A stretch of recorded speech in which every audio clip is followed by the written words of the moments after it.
लिंग पुराण में 7 गलतियां बताई है कंगाल होने की। ये गलती अगर आपने भी करी है तो जिंदगी में कितना भी पुण्य करोगे उसका फल नहीं है। आज की कथा को लिखकर रखना, शायद तुम्हारी जिंदगी सवर जाए। लिंग पुराण में 7 गलतियां बताई है व्यक्ति को बर्बाद होने की। पहली गलती है, उसमें से अगर आप स्वीकार कर रहे हैं ये गलती तो समझ लो कि गलती आपने करी है। गंगा जल तो बुलवाया टैंकर भरकर, 21,000 बेलपत्र भी समर्पित कर रहे हो। आप मंदिर के अंदर बैठ गए, दर्शन करने वाला आता रहा, किसी को अंदर प्रवेश नहीं दिया। आप गंगा जल चढ़ाते रहे, आप बेलपत्र चढ़ाते रहे, आप स्वयं पूजन करते रहे, और दूसरा व्यक्ति ना जाने किस भाव से, किस रूप में आकर भगवान की सेवा करना चाहता था। पंडित जी ने आपके चक्कर में उसको जल नहीं चढ़ाने दिया, पंडित जी ने आपके चक्कर में उसको बेलपत्र नहीं चढ़ाने दिया। पहली गलती ये हो गई कि भगवान के भक्त को भगवान से दूर कर दिया गया। अब उठा लो श्रीमद् भागवत कथा। 2 देवताओं ने गलती करी थी। एक ब्रह्मा जी ने गलती करी थी कि गाय बछड़ों का हरण कर लिया था। 1 वर्ष होने में 1 दिन था तब ब्रह्मा जी ने गाय बछड़े वापस दिए थे। दूसरी गलती इंद्र ने करी थी, जल वृष्टि करी तब भगवान कृष्ण को गोवर्धन पर्वत उठाना पड़ा। दोनों देवताओं ने गलती करी पर भगवान कृष्ण ने इंद्र को क्षमा कर दिया पर ब्रह्मा को क्षमा नहीं करा। क्यों नहीं करा? क्योंकि इंद्र को क्षमा इसलिए करा क्योंकि इंद्र ने जब जलवृष्टि करी तो सारे ब्रजवासियों को भगवान के चरणों में लाकर छोड़ दिया। सारे ब्रजवासी गोवर्धन पर्वत के नीचे आकर बैठ गए, भगवान के चरणों में आ गए। और ब्रह्मा ने जो गलती करी वो ऐसी गलती करी कि भगवान से गाय और बछड़ों को दूर कर दिया। जो भगवान से भगत को दूर कर दे उसको शंकर कभी क्षमा नहीं कर सकता। इसलिए बर्बादी का पहला कारण आप भक्त और भगवान में दूरी बना दी। दूसरा कारण, भगवान की जब पूजन कर रहे हो, 21,000 बेलपत्र चढ़ा रहे हो, गंगा का जल चढ़ा रहे हो, चंदन चढ़ा रहे हो, अबीर चढ़ा रहे हो, गुलाल चढ़ा रहे हो, तो तुम्हारे भीतर ये अहंकार, जब तुम पूजन करके उठो तो उठते समय तुम्हारे भीतर अभिमान नहीं होना चाहिए कि मैंने जो अनुष्ठान करा उसके बराबर कोई नहीं कर सकता। तीसरा कारण कहा कि भगवान की सेवा तो आप कर रहे हो, भगवान की चाकरी में तो आप लगे हो, भगवान की आराधना भी कर रहे हो, दिया भी लगा रहे हो, धूप बत्ती भी लगा रहे हो, स्नान भी करा रहे हो, पंचामृत स्नान भी करा रहे हो, सारी पूजन अर्चना सब तुम कर रहे हो। पर हो सकता है इस पूजन अर्चना में आप केवल 3 घंटा पूजन करते हो और बाकी के समय किसी न किसी की जीवात्मा को दुख पहुंचा रहे हो। एक कथा में एक बात कही थी कि भले मंदिर में दिया मत लगाओ, भले मंदिर में जाकर धूप बत्ती मत जलाओ, भले मंदिर में जाकर भोग मत लगाओ, भले मंदिर में जाकर जल मत चढ़ाओ, कुछ मत करो, भले भगवान को नए कपड़े मत पहनाओ, भले तुम्हारी मर्जी पड़े भगवान को भोग मत लगाओ, पर शास्त्र कहता है कुछ मत करो, पर एक काम जरूर करना कि किसी के चेहरे पर प्रसन्नता ला देना तो मंदिर में दिया जलाने के बराबर होगा। किसी के चेहरे पर चमक ला देना, प्रसन्नता ला देना तो अगरबत्ती लगाने के बराबर होगा। किसी गरीबड़े के, किसी दुखी के चेहरे पर अगर तुमने प्रसन्नता ला दी तो वो भगवान को कपड़े पहनाने के बराबर होगा। मालूम पड़े तुम मंदिर में पूरी सब्जी बांटो, मंदिर में भोजन कराओ, मंदिर में सारा पकवान चढ़ाओ, और कोई तुम्हारे कारण अगर दुखी है तो तुम्हें वो सुख का भान नहीं हो सकता। तीसरा कारण है हमारा, वो सुख नहीं मिल सकता। चौथा कारण है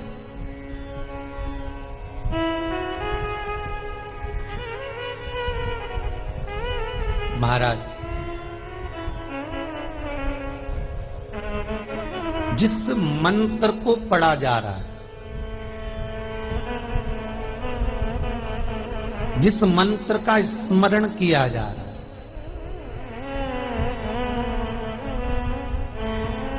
जिस भगवान की माला को हम जप रहे हैं, हम पाठ कर रहे हैं, उसमें त्रुटि। उठा लीजिए दुर्गा सप्तशती।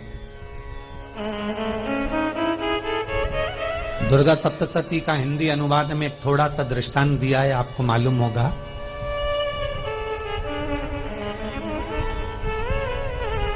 एक जजमान सप्तशती का पाठ कराते थे नवरात्रे में। नवरात्रे पूरे होते थे और उनकी पत्नी मर जाती थी। सप्तशती के अंदर लिखा है, बहुत ध्यान से सुनिएगा। दुर्गा सप्तशती का पाठ कराते थे और पत्नी नवरात्रे के बाद 4 महीना 3 महीने के बाद मर जाती थी। बहुत दुखी था सेठ। एक शादी करी, दूसरी करी, तीसरी करी, चौथी करी, चौथी पत्नी भी मर गई। बहुत दुख हुआ। आज वो गुरुजी के पास चले गए। गुरुदेव, गुरुजी, गुरुदेव, गुरुदेव। गुरुजी बोले क्या हो गया? सेठ जी बहुत दिनों के बाद आ रहे हो, क्या बात है गुरुदेव? मेरे को एक बात समझ में नहीं आती कि मैं नवरात्रि में सप्तशती का पाठ कराता हूं, देवी जी का यज्ञ करवाता हूं, माता रानी को चूनर पहनाता हूं, उनको सुंदर बिछुड़ी, पायल, चुनरी सब पहनाता हूं, कन्याओं का भोजन करवाता हूं, भंडारा करवाता हूं, जवारे बोता हूं, अखंड ज्योत लगाता हूं, पर नवरात्रि जैसी पूरी होती है उसके 2 महीने 3 महीने बाद मेरी पत्नी क्यों मर जाती है? 4 पत्नियां मेरी मर चुकी हैं, 5वीं मैंने शादी करी है। गुरुदेव आप कृपा करिएगा, कुछ तो बता दीजिए, कुछ करुणा कर दीजिए। गुरुजी बोले जब तू सब कुछ अच्छा कर रहा है, जोत भी जला रहा है, कन्या भोज भी करा रहा है, चुनड़ी भी चढ़ा रहा है, भंडारा भी कर रहा है, जोत भी लगा रहा है, जवारे भी बो रहा है, माता रानी की सेवा भी कर रहा है, अखंड रात्रि व्रत कर रहा है, सब कुछ तूने करा, यज्ञ भी करा, फिर तेरी पत्नी क्यों मर सकती है? ऐसा हो ही नहीं सकता। नहीं गुरुदेव, मेरी 5वीं शादी है गुरुदेव, अब की बार आप कृपा करिए। गुरुजी ने कहा तेरे पंडित जी को अनुष्ठान पर बुला, मैं कमरे में बैठकर सुनूंगा सप्तशती का पाठ, तब मैं ध्यान करूंगा। गुरुजी अंदर के कमरे में जाकर बैठ गए। ब्राह्मण पाठ करना प्रारंभ करा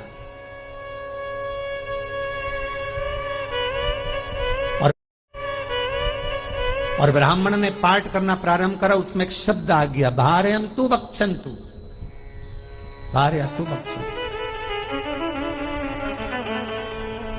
उसमें बोलना था भय, पीड़ा को, हे जगत जननी तू भक्षण कर जा, पर ब्राह्मण बोलता था भार्यन्तु भक्षन्तु, मेरी पत्नी को, मेरी भार्या को तू भक्षण कर दे।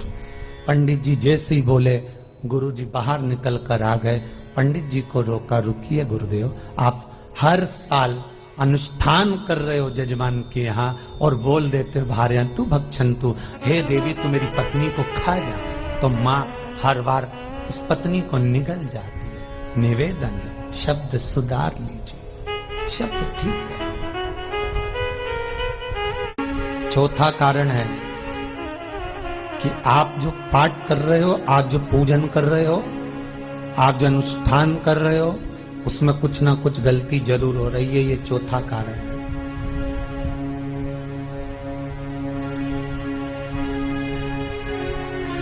एक बार पूरे घर के लोगों को बिठाओ, अपने घर के लोगों को, मम्मी से पूछना, मम्मी तुम कौन कौन सा पाठ करती हो? एक बार मम्मी से पूछना। फिर एक बार पापा से पूछना, पापा आप कौन कौन सा पाठ करते हैं सुबह? फिर बहू से पूछना, भाभी आप कौन कौन सा पाठ करती हो? फिर छोटी दुल्हन से पूछना, छोटी दुल्हन तुम कौन कौन सा पाठ करती हो? भैया आप कौन कौन सा पाठ करते हो? आप कौन कौन सा पाठ करते हो? पूछना। जब घर के अंदर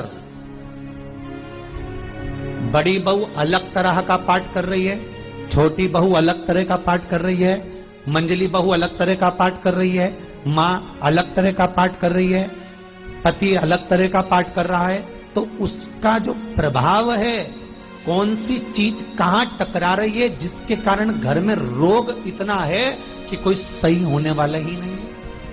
अब तुम कहो कि सीवर वाले गुरुजी ने उपाय बताया, हमने बहुत करा, पर सही क्यों? तो सही क्यों नहीं हो रहा है? उसका कारण है या तो बड़ी बहू जो पाठ कर रही, या सास जो पाठ कर रही, या पति जो पाठ कर रहा है, नाते जो भी उस घर के अंदर रहकर जो पाठ अर्चना कर रहा है, उसमें जरूर कुछ ना कुछ ऐसा हो रहा है जिसके कारण वो काम नहीं कर पा रहा। उसमें कुछ ना कुछ गलती हो रही है जिसको तुम समझ नहीं पा रहे, जिसको तुम अपने आप को बहुत विचार करते हो कि मेरे बराबर कोई नहीं कर सकता, मैं शंकर की भगत, मैं राम की भगत, मैं कृष्ण की भगत, मैं जो करती हूँ बहुत अच्छा करती हूँ, मैंने जो किया बहुत अच्छा करा। पर हो सकता है उसी कारण आपको दुख झेलना पड़ रहा है।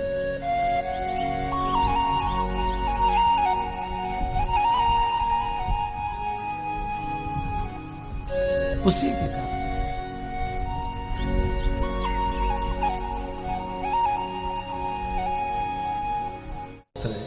महाराज, हमने जो दान किया, हमने जो पुण्य किया, हमने जो सत्कर्म किया, वो किस जगह पर लगा? 5वां सूत्र।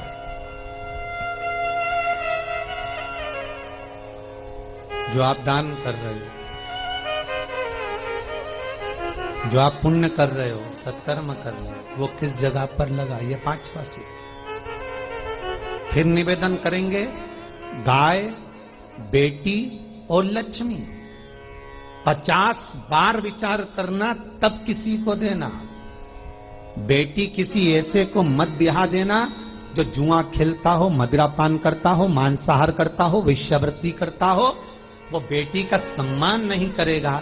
बेटी रोएगी तो कन्यादान करने वाले को रोना पड़ेगा। दूसरे नंबर पर गौ माता। गाय ऐसे ब्राह्मण को दान मत देना कि ब्राह्मण के घर में खुद रहने की जगह नहीं और गाय को ले जाकर तुमने दे दिया और उस ब्राह्मण ने जब तक दूध दिया बांध कर रखा, एक तगाड़ी बाल्टी साड़ी के चक्कर में ले लिया, सोने के सींग के चक्कर में ले लिया और बाद में वही गाय कसाई के हाथ में बिक गई और कसाई ने काटा तो बद्दुआ तुमको लगी। बेटी, गाय और लक्ष्मी, पैसा भी किसी ऐसे भिखारी के कटोरे में मत दान देना कि जिसने ले जाकर मदिरापान में लगा दिया, जुए में लगा दिया, वेश्यावृत्ति में लगा दिया। अगर जिस भिखारी के कटोरे में पैसा दिया उसने शाम को ले जाकर मदिरापान में, जुए में लगा दिया, तो लक्ष्मी रोती है कि तूने मुझे गलत जगह पर दिया है, इसलिए अब तुझे रोना पड़ेगा। तब व्यक्ति को रोना पड़ता है, फिर व्यक्ति रोता है। गाय, बेटी और लक्ष्मी 50 बार विचार करो, क्या सही जगह पर दे रहे हो? और अच्छी जगह पर दोगे तो संपदा भी बढ़ती है, सुख आता है। अगर बेटी सुखी रहेगी तो मायके के लोग सुखी रहेंगे, गौ माता सुखी रहेगी तो संसार सुखी रहेगा। और आपने जो धन दिया, आपने जो पैसा दिया किसी भिखारी के कटोरे में, अगर उसने गलत जगह पर लगाया तो रोना तुमको पड़ेगा। किसी आजकल के भिक्षुकों को अगर रोटी दे दो तो लेते ही नहीं, आटा दो तो नहीं लेते।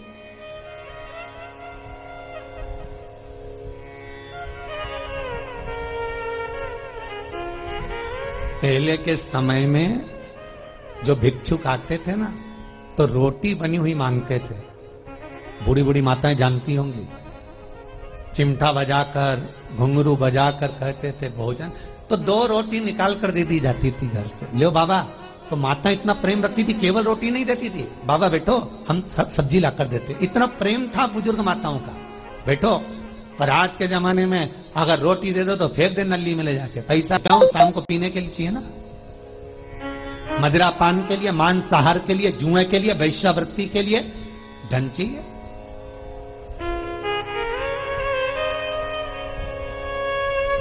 भोपाल के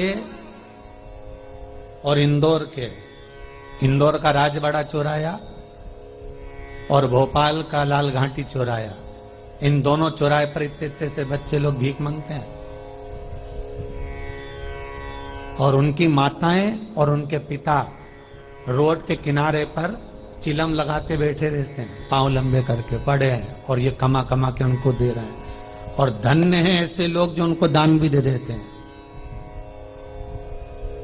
जिसको जरूरत है उस तक कुछ नहीं पहुंचता।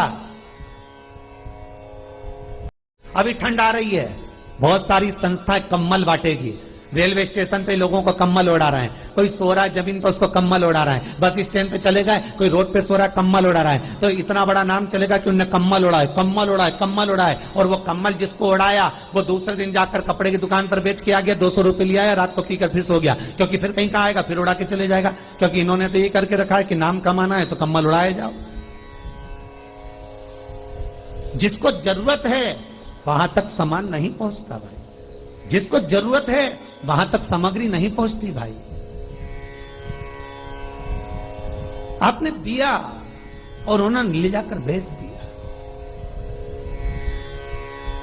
और फिर सोचते हो कि मैंने तो पुण्य करा है।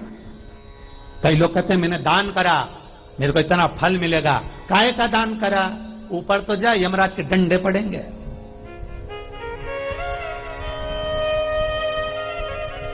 रेल में, ट्रेन में आप बैठ जाओ, रिजर्वेशन कोच में, छोटे छोटे लड़के आते हैं, अपना कपड़ा उतारते हैं। सही बोलना रे भाई, जितने लोग टीवी पर कथा सुन रहे हो, छोटे छोटे बच्चे अपना कपड़ा उतारेंगे और पोछा लगाएंगे रेल की बोगी में। जब गवर्नमेंट ने स्वीपर रख रखे हैं तो तुम्हें अंदर आने का किसने कहा? कौन ने कहा कि तुम अपना कपड़ा उतार के पोछा लगाओ?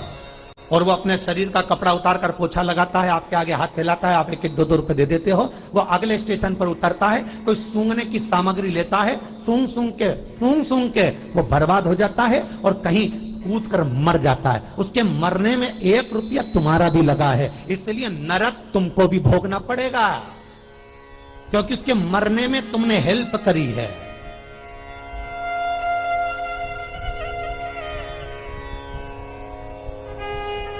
तुमने तो रुपया दिया था भोजन करने के लिए, उसने कोई सूंघने की सामग्री ले ली और सूंघ के नशे में मर गया। उसके मरने में 2 रुपए तुम्हारे हैं, 1 रुपए तुम्हारा है, तो भोगना तो तुमको भी पड़ेगा ना।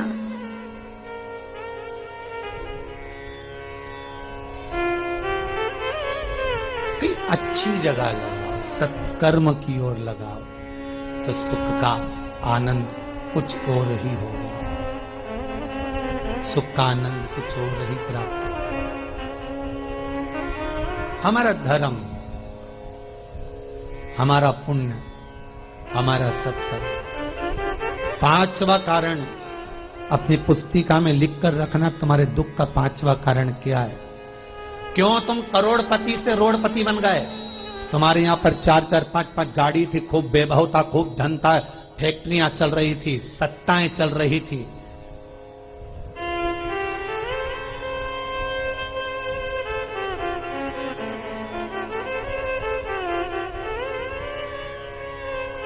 खूब सत्ताएं थी, खूब वैभव था, खूब धन था,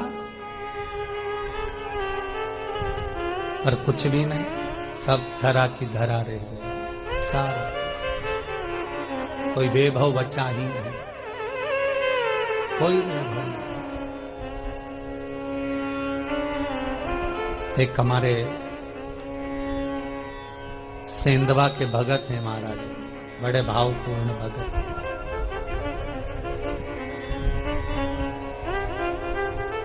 वो कहे गुरुजी हम बड़े दुखी हैं, बड़े कष्ट में। हमने कहा कष्ट का कारण कुछ न कुछ जरूर होगा, दुख का कारण जरूर कुछ ना कुछ होता है। कहने लगे गुरुजी हमारी तो जीनिंग चलती थी, खूब फैक्ट्रियां चलती थी, इतना जीनिंग फैक्ट्रियां थी, इतना चलता था।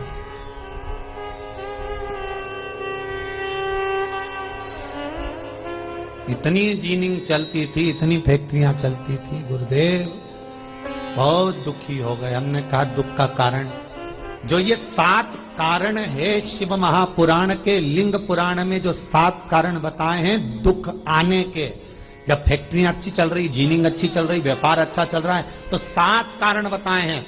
कि आप उन 7 कारण में से कोई कारण आपके साथ में हुआ है जिसके कारण आप रोड पर आ गए, करोड़पति से रोडपति बन गए?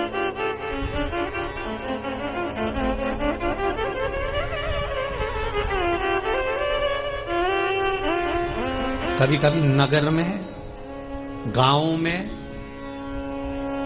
सभी का व्यापार एक साथ समाप्त हो जाता है। कभी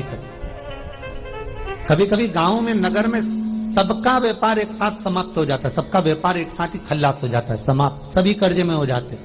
तो समझ लेना कि उस गांव के खेड़े का देव महादेव, उस गांव का खेड़ापति भगवान शंकर, उस गांव का शिव जरूर रुष्ट हुआ है, जरूर रुष्ट हुआ। उसको मनाने का प्रयास करो, जिससे अपनी नगर, अपना गांव फिर उन्नति की सीढ़ी पर चढ़ जाए। पांचवा कारण मंत्र जाप को, अर्थात तुम्हारा फिर निवेदन, गाय, बेटी और लक्ष्मी 50 बार विचार करना तब देना, नहीं तो मत दे, मत दीजिए।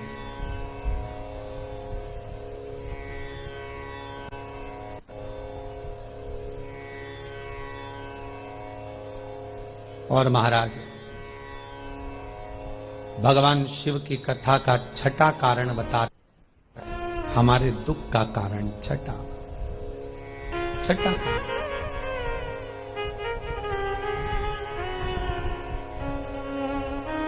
आदर सम्मान में कमी। घर के जो बड़े हैं, घर के जो बुजुर्ग हैं, घर के जो आदरणीय हैं, उनका सम्मान नहीं कर पाए। सुंदर कहा, जिस घर में माँ बाप की इज्जत नहीं होती, उस घर में देखना कभी बरकत नहीं होती।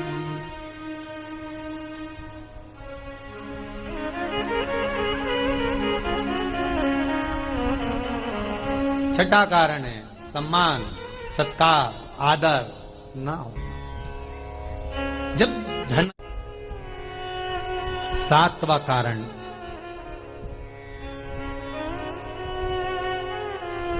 ये अंतिम कारण है। जितने लोग कर्जे में, लदालू में, जितने लोग दुखी हैं, जितने लोग तकलीफ में, आज की कथा को बहुत दिल से सुनना, अपनी गलती को जरूर छांटना। मुझे विश्वास है मेरा भोलेनाथ, आप अगर गलती को स्वीकार कर लोगे तो शंकर वापिस आपको करोड़पति बना देगा, लखपति बना देगा। शंकर आपके भंडार फिर भर देगा। 7 कारण में से अपनी गलती को जरूर छांटना। साहब की आपने गलती कौन सी करी, और अपनी गलती को छाट ले, यही सबसे बड़ी बात है ना। लोग सुनने के बाद भी नहीं छाटेंगे, नहीं मैंने तो कुछ कर रही है, मैं तो कुछ कर रही, बस मैं ही तो है, हरी जगदम्बा वो मैं ही फंसा है बीच में।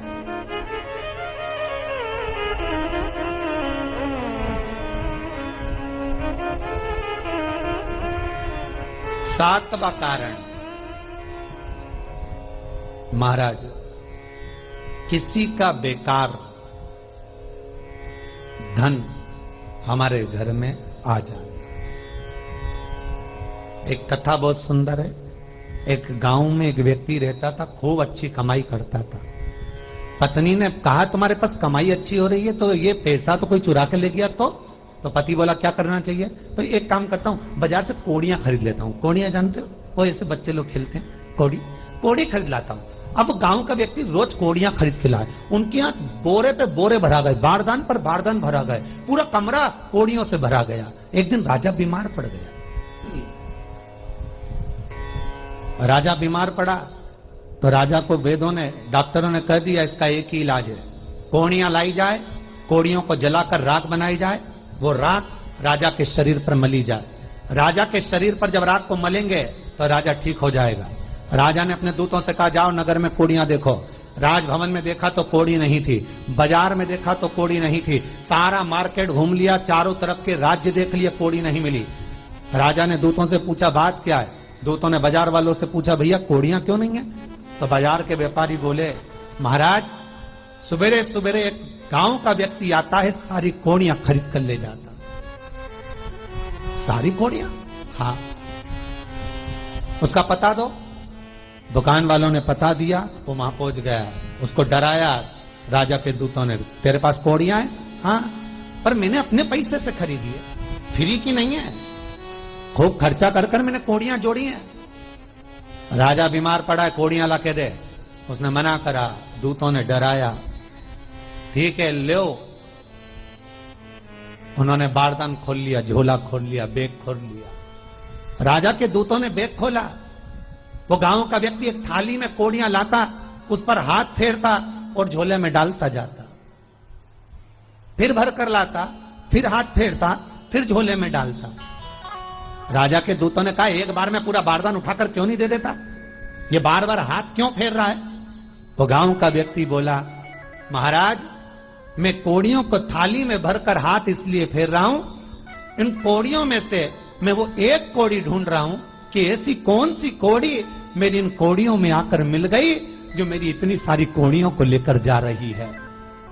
बस वो चरित्र याद करना कि एक कोड़ी हमारे घर में कोई ऐसी आ जाती है जो सारी रखी हुई कोड़ी को लेकर चली जाती है। और जिंदगी में घर में धर्म की, पुण्य की, सत्कर्म की एक कोड़ी ऐसी आ जाती है जो शिव महापुराण की कथा करवा देती है। वो कोड़ी को ढूंढना कि वो कोड़ी कौन सी है।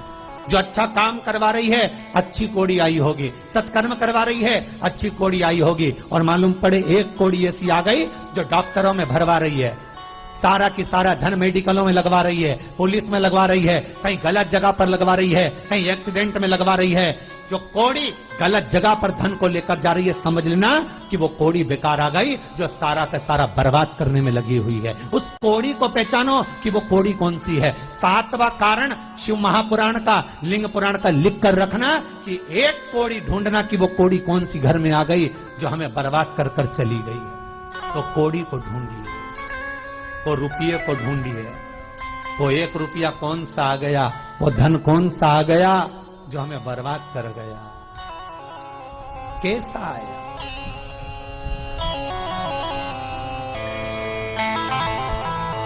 धन कौन सा आ गया ऐसा जो हमें बर्बाद कर दे।